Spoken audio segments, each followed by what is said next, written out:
The New York times की अगर सुने तो हेनरी किसिंजर जो उस समय अमेरिकी विदेश मंत्री थे जब 1974 में वो भारत आए, उनका गर्मजोश से स्वागत किया गया। जिस दिन किसिंजर भारत पहुंचे, इंदिरा गांधी जी को ये कहते हुए कि अद्भुत किया गया है, अमेरिका ने जो सोचा भारत उसकी वैश्विक रणनीति के लिए सीमांत है। दोस्तों ये भी घोषणा की गई कि वो अगले दिन से सेना के जवानों से मिलने के लिए कश्मीर जाएंगे, एक ऐसा कदम जो उनके लिए अपमानजनक था। हालांकि कई सरकारी अधिकारियों ने यह कहा कि इंदिरा गांधी की कमेंट्स अमेरिका के प्रति शत्रुतापूर्ण नहीं थी और कई अमेरिकी अधिकारियों ने इसे भारत अमेरिका संबंधों के लिए प्रतिकूल माना। और किसिंजर के इस व्यवहार के लिए दो रीजंस को यहां पर मेंशन किया गया था।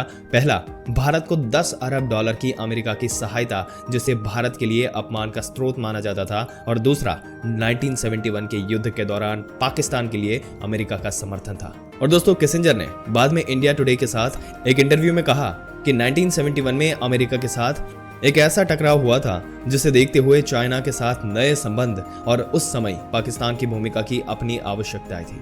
किसिंजर ने इंदिरा गांधी के साथ बिगड़ते संबंधों के कारण चाइना की ओर झुकने से पहले 1972 में ही सुरक्षा परिषद में भारत और जापान की स्थायी सदस्यता के लिए वकालत की थी।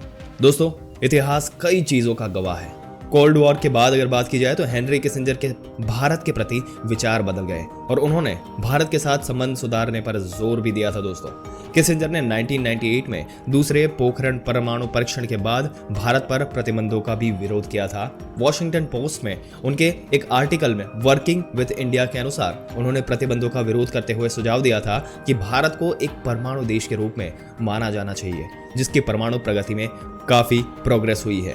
और ऐसे संदर्भ में अगर देखा जाए तो भारत के साथ परमाणु सहयोग उचित है, लेकिन इसे दूसरे देशों में परमाणु सामग्री ना फैलाने की भारतीय प्रतिबद्धता को स्पष्ट करने की रिक्वायरमेंट है, जैसे कि यूनाइटेड स्टेट्स ऑफ अमेरिका ने खुद किया।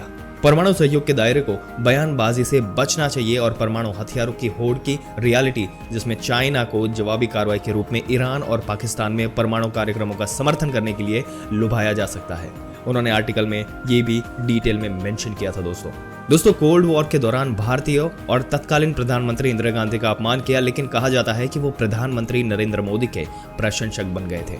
और हेनरी किसिंजर का बुधवार को 100 साल की उम्र में निधन हो गया। और दोस्तों कुछ वीडियो जो हेनरी किसिंजर के वीडियोस है, रीसेंट वीडियोस की अगर बात की जाए तो वो ट्विटर यानी कि जिसको एक्स के नाम से जानते हैं, वहां पर काफी वायरल हो रहे हैं। दोस्तों आपके क्या विचार है इस मुद्दे पर? अपने विचार नीचे कमेंट सेक्शन में कमेंट करके हमें जरूर से बताइएगा। इस वीडियो को जितना हो सके उतना दोस्तों और रिश्तेदारों सबके साथ शेयर करें, ताकि उनको भी ट्रेंडिंग इन्फॉर्मेशन के बारे में जानकारी मिलती रहे। और ऐसी जानकारी पाते रहने के लिए हमारी चैनल को सब्सक्राइब करके बेल आइकन जरूर से दबा दें। मिलते हैं अगले दिलचस्प वीडियो में, तब तक के लिए इस वीडियो में अंत तक बने रहने के लिए आपका दिल से धन्यवाद।